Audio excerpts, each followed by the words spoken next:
যারা আসলে মনে করে যে ক্ষমতার পালাবদলের মধ্যে এই পুরো গণঅভ্যুত্থানটা সীমাবদ্ধ হয়ে যাবে, তারা আসলে জানে না যে এটা আসলে 69-এর গণঅভ্যুত্থানের একটা পুনরাবৃত্তি ছিল।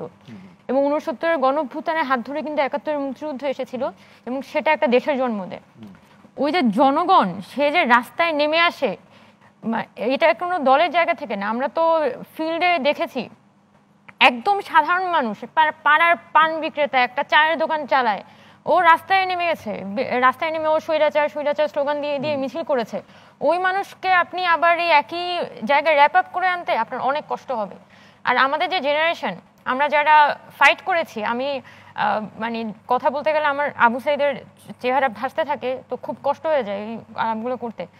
যেভাবে জীবন দিয়েছে, আমি তো বেঁচে আছি, কিন্তু মানে যারা জীবন দিয়েছে অকাতরে তারা জাস্ট মারা গেছে, মানে বুলেটের সামনে পড়ে মারা গেছে, হসপিটালে পড়ে আছে, ম্যাসাকার অবস্থা। এই সিচুয়েশনের মধ্যে আমি আজকে ঢাকা মেডিকেলে গিয়েছি।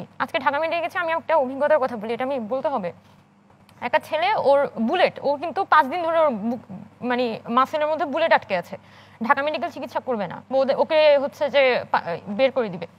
ঢাকা মেডিকেল বলছে যে আমরা চিকিৎসা করতে পারবো না, আপনাকে রিলিজ দিয়ে দিই। ওই ছেলেটা আমাকে, আমি বলেছি আমি আপনাকে সাহায্য করতে চাই, কি সাহায্য করতে পারি আপনি আমাকে বলেন। ওই ছেলেটা বলে যে আপু আপনার কাছে তো ওই বাংলাদেশের পতাকাটা আছে, আপনি আমাকে ওই বাংলাদেশের পতাকাটা দিয়ে দেন। আমি যখন গুলিটা খাইছিলাম আমার একটা বাংলাদেশের পতাকা বেঁধেছিলাম। ওই মানুষটাকে আপনি ক্ষমার তার পালা বদলের মধ্যে আর তাকে কনভিন্স করতে পারবেন? ও তো পারবেন না কনভিন্স করতে। বরং অলরেডি যে সরকার যে ডিলে হচ্ছে, আমি তো আজকে একটুখানি ফেসবুক দেখেছিলাম, সরকারের গঠন হতে ডিলে হচ্ছে, স্টুডেন্টরা অস্থির হয়ে যাচ্ছে যে এত ডিলে কেন হচ্ছে। আমি আজকালকে থেকে আবার রাস্তায় নেমে যাবো দরকার হইলে, কিন্তু আমার এই অবস্থায় আমি ফেলে দিতে পারি না তো আমার গণঅভ্যুত্থানকে। তার মানে এই গণঅভ্যুত্থান কিন্তু কোনো এখানে 158 জন সমন্বয়কের গণঅভ্যুত্থান না, বা কোনো রাজনৈতিক দলগুলোর গণঅভ্যুত্থান না। গণঅভ্যুত্থান ওই পাড়ার একদম ছোট 4 বছর 5 বছরের বাচ্চার গণঅভ্যুত্থান। যে ওই স্পিরিটটাকে আসলে হোল্ড করতে পারবে না, সে আসলে আমার যেটা মনে হয় সে যে ওই স্পিডটা হোল্ড করতে পারবে না, তাকে জনগণ মেনে নিবে না। আজকে হোক কালকে হোক জনগণ আবার রিভোল্ট করবে। কোন নেতৃত্ব, তার নেতৃত্ব সে নিজে তৈরি করে নিবে। আমরা যদি এই আন্দোলনটা দেখি, আমরা তো প্রেজেন্টই ছিলাম না। আমার আব্বা আম্মা তো পাগল হয়ে যাচ্ছিল যে আমাদের বাড়িতে পুলিশ দৌড়ায় বেড়াচ্ছে, এরকম সিচুয়েশন, আমাকে খুঁজতেছে জায়গায় জায়গায়। ওরকম সিচুয়েশন আমাকে বের হতে দিচ্ছে না। এরকম অবস্থায় ইন্টারনেট আসলো, রাস্তায় মানুষ নেমে গেল, এরপর আমরা নেমেছি।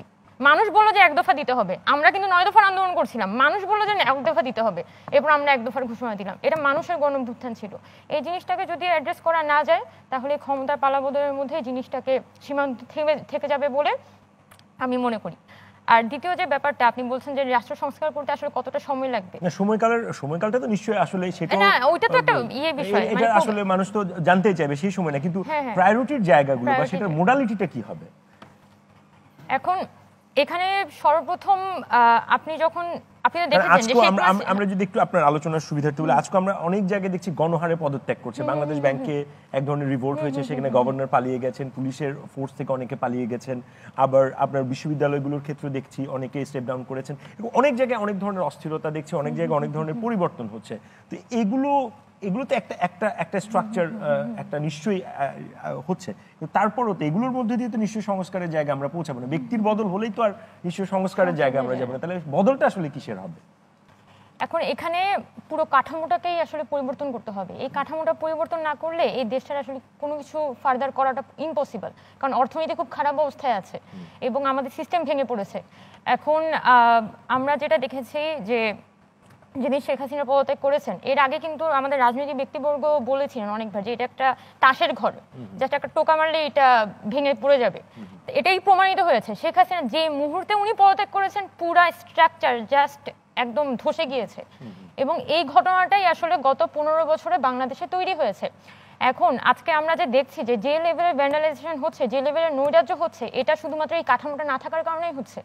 এখন আমরা সেজন্য ছাত্ররা মনে করি যে এই ধরনের একটা কাঠামো তৈরি না করে আমি জাস্ট একটা 3 মাসের মধ্যে নির্বাচন দিয়ে দিলাম, 6 মাসের মধ্যে নির্বাচন দিয়ে দিলাম, এবং এই কাঠামোর মাধ্যমে যারা ক্ষমতায় আসবে সেও কিন্তু দেখা যাবে একই হয়, এটা একটা ফ্যাসিবাদী সিস্টেম সে তৈরি হবে, নতুন একটা ফ্যাসিবাদী সিস্টেম তৈরি হবে, কারণ কাঠামোটা তো ফ্যাসিস্ট, কাঠামোটা চেঞ্জ হয়ে যায় না। একই কাঠামোই তো, মানে কাঠামোটা তো ফ্যাসিস্ট, ওই একই কর্মচারী তো এখনো পর্যন্ত ওই অফিসটাতে কাজ করছে, তার মন মানসিকতা 15 বছর ধরে ফ্যাসিজমকে লালন করেছে।